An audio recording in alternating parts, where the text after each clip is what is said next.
What's up, everybody? I'm Bear, Hi, I'm Fifi. and we're back with more content. And what are we talking about today? Well, so the last time we talked about my transition was probably like almost a year and a half ago, maybe a little bit less. Yeah. So we figured we should give you all an update. Obviously it's my discretion, but yeah, talking about things that have happened in between then and now, and how our experience as a relationship going through a transition together. What has shifted, what was challenging, what has proven to be the same, what hasn't shifted or changed in our dynamic. Yeah, and kind of hoping that people who see this who are going through a transition as a partnership, especially like one of our dynamic, which is like a cis woman and a trans masculine person, or someone who was assigned female at birth and is undergoing testosterone or anything like that. And obviously for everyone going through any kind of change in a relationship, but really talking about zeroing in on our dynamic and how it shifted. Yeah, so I will be speaking to the cis partner experience and where to begin. I think the first time that we talked about Kabir's transition, it was really in celebration, and that's been present the whole time. The challenge that I experienced as the partner of a transitioning person was the getting used to, accustomed to a person that is the same person that I knew before, and also a radically transformed new person. There was the challenge of being with a man. When I was asking her, I was like, what are some of your challenges? Like being with a man, simply. Period. Right? Yeah. Yes. What it presented to me was an opportunity to take a look at my perception of gender roles. As a pansexual person, the presence of gender roles in how I engage in relationships really surprised me. I felt the need sort of internally, now being with a man, to assert more of my dominance in the relationship. And there was a concern that I didn't realize until we checked in about it, that I wanted to be perceived. I didn't want to be perceived in a like a submissive. Yeah, in any kind of submissive role. I think that part of me is fully welcome here, luckily, yes. with love and receptivity. And also, there are moments when I don't have to be so harsh. It takes a little too far sometimes. Or I can be a little kinder sometimes. And it's been, he's such a gentle, good man. He will let me know how I might have been hurtful. That's just been a dynamic change. So I think that's that point of challenge and growth and learning for me. Yeah. Trans masculinity and trans manhood is layered in a different way, I think, than someone of the trans feminine or trans woman experience. I think that, to Fifi's point, navigating privilege of being perceived, and I want to go off the guys that I've always been a man, and now we're really talking about like the structures around us and the systems around us that perpetuate oppression and being perceived male in those systems and what that means, and being very mindful of the way I take up space now is very important. I always, I think a lot of people contend with toxic masculinity regardless of gender, right? And as a stud, I definitely was not as attentive to my toxic or hypermasculinity, because there was this kind of lackadaisical, well, I'm a woman, so I can't really perpetuate this in a real way, which is not true at all, right? However, transitioning medically or clinically has definitely really made me acutely aware of that masculine privilege. And even small things, we got invited to some event where you get the cards, and it was Mr. and Mrs. Kabir Brown. And it was she has a name. And Right. There was no name. There was no name for her. She was nameless. She was just an apparatus. Yes. And my first experience, walking down a very desolate block, and a woman walking in front of me and crossing the street, because she was that's a man. And I'm afraid, right? So there is an understanding, or a mirror to kind of really recognizing and being acutely aware of that privilege, even though, there is a power dynamic here where the things that Fifi doesn't have to worry about, I do as a trans person, regarding gender. However, having awareness as a trans man and as a trans masculine person of who's been on testosterone for a year and a half, who is now passing because they're on testosterone, having had top surgery, I am very like relaxed in my body now, and yes, because I'm authentically living as myself, and there's just some fears that I don't have at the same volume anymore. You know, I don't have the same fear of being like riding the train and being harassed about like being a woman, or being a gay woman, which was how I was perceived. PDA is another thing where like when we were read as a lesbian couple, I was like, don't touch me like in public, please.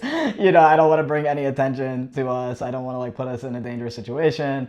And now there's like a much more openness, and like where things that bring me euphoria and joy, also I have to have like, there's a dialectic about it of like where this does bring me euphoria and joy is really great, and I'm really happy to be more relaxed in my body, and also being kind of aware of where that comes from.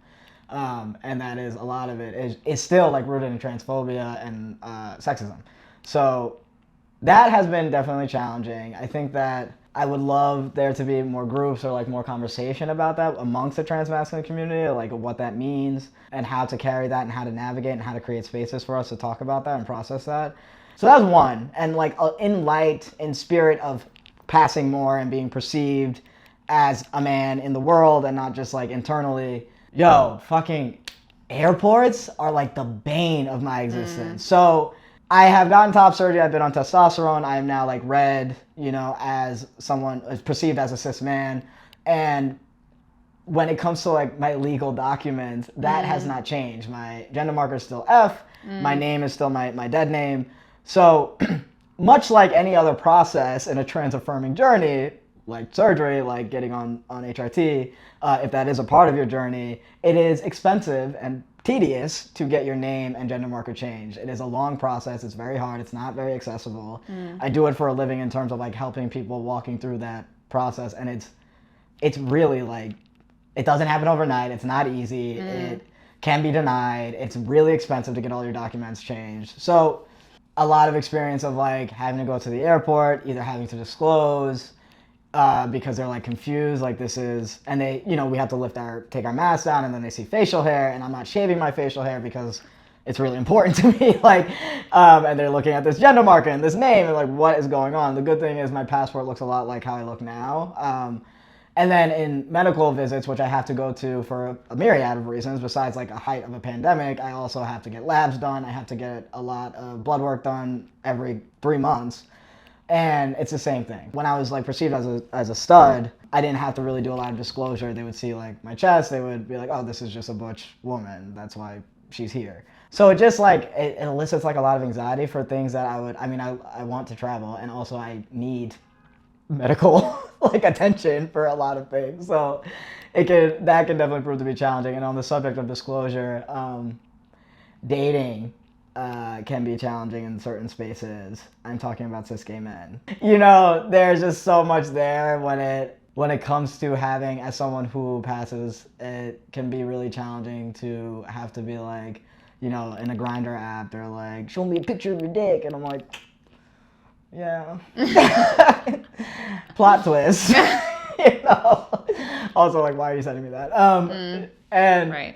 And then in like cis hetero spaces, the same kind of thing comes up where it's just like at like a cis hetero centered play party, having to feel like I have to disclose something to someone is not comfortable. So, and then that brings me to like finding spaces in general. I spent not 27 years, because that means I was going to the club since I was an infant, but I have spent a good chunk of my life in like lesbian centered spaces, and I still go to those spaces, and it's just a very different experience. Finding a space as a trans man, as a trans person, can be really challenging, because it's like, where do I fit now? Like, who am I hanging out with? And really it's like other trans people. Community is really important in that regard. So it has shifted a lot since we last talked about this, because my challenges have shifted a lot with some of the things. It's such a caveat of like, I feel more comfortable. I look in the mirror and I like am very happy with who I get to be and how I get to match, the way I perceive myself since I was like a little boy. And now with that comes like just more like tedious, strange interactions that I have to have like constantly, like literally all the time. So yeah, that's probably the ones that jump out at me the most. But to kind of conclude, I think the biggest thing I've noticed is like the substantial weight that has been lifted off of me. I can't really explain it, and I'll like get emotional talking about like what this relief feels like. I know that a lot of people can relate of being able to be who I am and having access to that is just a very profound feeling. You know, with that, the pain and the like fear of transphobia is also very profound, and it is one of my experience, at least of transness, is of that of like with profound joy comes profound heartbreak. So definitely navigating that and holding like community very close through that is very important. Yeah. Yeah. Thanks for sharing. Thanks for listening. That paints a bit of a picture of what our journey has been like. My name changed. My name is Kabir now. You all knew me as Safi, which is now my middle name.